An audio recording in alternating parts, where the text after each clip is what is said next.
এই রিয়াদ আহমেদ চৌধুরী, উনি রাজনীতিবিদ হিসেবে খুবই সরব এবং পরিচিত মুখ। 5ই আগস্ট পট পরিবর্তনের পর উনি যেটা শুরু করেছেন, চাঁদাবাজিকে প্রফেশন হিসেবে নিয়েছেন এবং তার চাঁদাবাজির অত্যাচারে নারায়ণগঞ্জ এলাকায় যেহেতু শিল্প কারখানা রয়েছে, অনেক ব্যবসা প্রতিষ্ঠান রয়েছে, ওই এলাকায় ব্যবসায়ীরা অতিষ্ঠ হয়ে পড়েছেন। সর্বশেষ মোবাইলে তার চাঁদাবাজির একটি ডায়লগ ভাইরাল হয়ে যায়।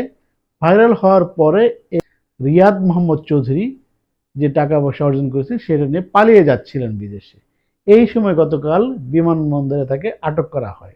দেখুন, এর আগে বিএনপি বারবার বলে আসছিল যে আমরা আমাদের দলের কোনো নেতা যদি চাঁদাবাজির সাথে জড়িত হয় তাহলে তাকে আটক করুন, তাকে ধরুন, রিমান্ডে নিন এবং শাস্তিমূলক ব্যবস্থা নিন। সরকার কিন্তু সেই কথায় কর্ণপাত করেনি। বিএনপির ভারপ্রাপ্ত চেয়ারপারসন তারেক রহমান কিন্তু বারবার বলেছেন যারা চাঁদাবাজ তাকে ধরে পুলিশে দিন, এরকম অর্ডারও দিয়েছেন। তারপরেও বিএনপি প্রায় চাঁদাবাজির অভিযোগে 3000 নেতাকে বহিষ্কার করেছে, কিন্তু এদেরকে সরকার ওইভাবে আইনগত ব্যবস্থা নেয়নি, অনেক ছাড় দিয়েছেন।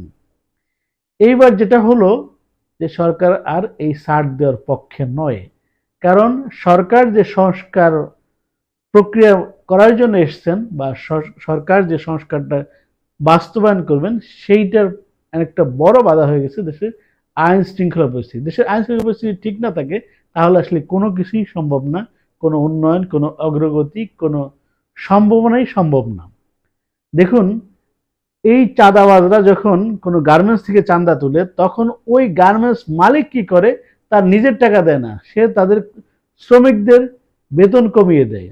যেহেতু এই গার্মেন্টসগুলা সম্পূর্ণ এক্সপোর্ট হয়, তো মানের ক্ষেত্রে কোনো কম দিতে পারেন না। তার এই যে চাঁদাবাজির টাকাটা, এটা শ্রমিকের ঘাট থেকে, শ্রমিকের পকেট থেকে কেটে এদেরকে চাঁদা দেন।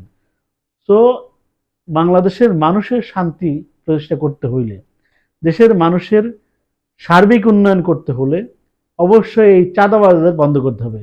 দেখুন, রাজনীতি কোনোদিন কোনো পেশা হতে পারে না। যে রাজনীতিবিদ হবেন তার আলাদা একটা পেশা থাকতে হবে।